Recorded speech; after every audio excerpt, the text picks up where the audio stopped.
नमस्कार, स्वागत है आपका आरपीडी न्यूज में।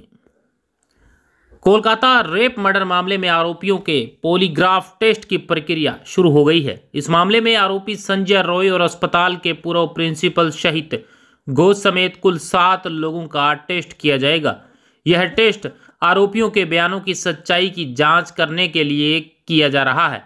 लेकिन क्या पॉलीग्राफ टेस्ट वास्तव में झूठ पकड़ने में सक्षम है या इसे पास करना संभव है? आइए इस पर विस्तार से नजर डालते हैं।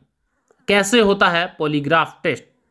आमतौर पर पॉलीग्राफ टेस्ट के दौरान एक मनोवैज्ञानिक, एक न्यूरोलॉजिस्ट, एक एनेस्थेसियोलॉजिस्ट और इंटेंसिविस्ट और मामले के जांच अधिकारी मौजूद रहते हैं। पॉलीग्राफ टेस्ट से पहले एनेस्थेसियोलॉजिस्ट और इंटेंसिविस्ट यह निर्धारित करते हैं कि पॉलीग्राफ टेस्ट के लिए किसी व्यक्ति को किस प्रकार की दवा दी जा सकती है ताकि वह प्रतिक्रिया देने के लिए अर्ध चेतन अवस्था में हो जाए।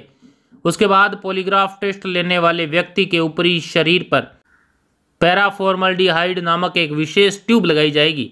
इस ट्यूब की मदद से संबंधित व्यक्ति की हृदय गति, सांस लेने की गति, शरीर की गति, ब्लड प्रेशर को ग्राफ के रूप में मॉनिटर पर प्रदर्शित किया जाता है। उस ग्राफ के उतार चढ़ाव पर विशेषज्ञों की नज़र रहती है। सबसे पहले मनोवैज्ञानिक पॉलीग्राफ टेस्ट देने वाले व्यक्ति के साथ कुछ सरल प्रश्न पूछते हैं। इसके बाद धीरे धीरे उसे गंभीर सवाल शुरू कर देता है। गैल्वेनिक त्वचा प्रतिक्रिया परीक्षण का उपयोग यह निर्धारित करने के लिए किया जाता है कि उत्तरदाता सच कह रहा है या नहीं। यदि उत्तरदाता झूठ बोलता है तो उसे पसीना आएगा, हृदय गति में भी उतार चढ़ाव होगा, साथ ही ब्लड प्रेशर, सांस लेने की दर में भी बदलाव आएगा। इन सभी मानदंडों में उतार चढ़ाव विशेषज्ञों को यह निर्धारित करने की अनुमति देता है कि उत्तरदाता सच बोल रहा है या झूठ। विशेषज्ञ संबंधित व्यक्ति के शरीर में हृदय गति, रक्तचाप जैसे परिवर्तनों का विश्लेषण करने के बाद अंतिम रिपोर्ट तैयार करते हैं। क्या झूठ बोलने के बाद भी पॉलीग्राफ टेस्ट पास किया जा सकता है? इसका उदाहरण बॉलीवुड की फिल्म हसीन दिलरुबा में दिया गया है। फिल्म में लीड एक्ट्रेस तापसी पन्नू के किरदार रानी पर एक युवक की हत्या करने का इल्जाम आता है। मामले की जांच के लिए अधिकारियों की निगरानी में रानी का पॉलीग्राफ टेस्ट किया जाता है।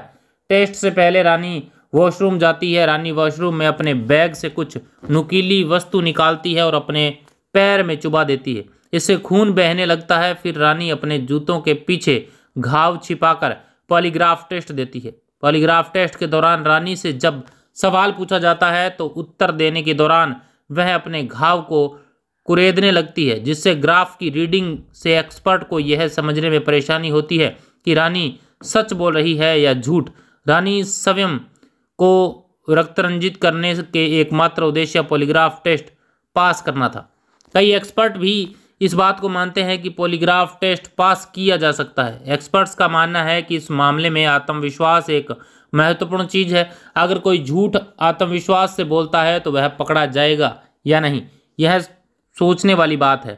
आदतन झूठ बोलने वालों या आदतन अपराधियों के मामले में पॉलीग्राफ परीक्षण झूठ बोलने के बावजूद शरीर में किसी भी महत्वपूर्ण बदलाव का पता नहीं लगा सकता है। ब्यूरो रिपोर्ट, आरपीडी न्यूज़, नई दिल्ली।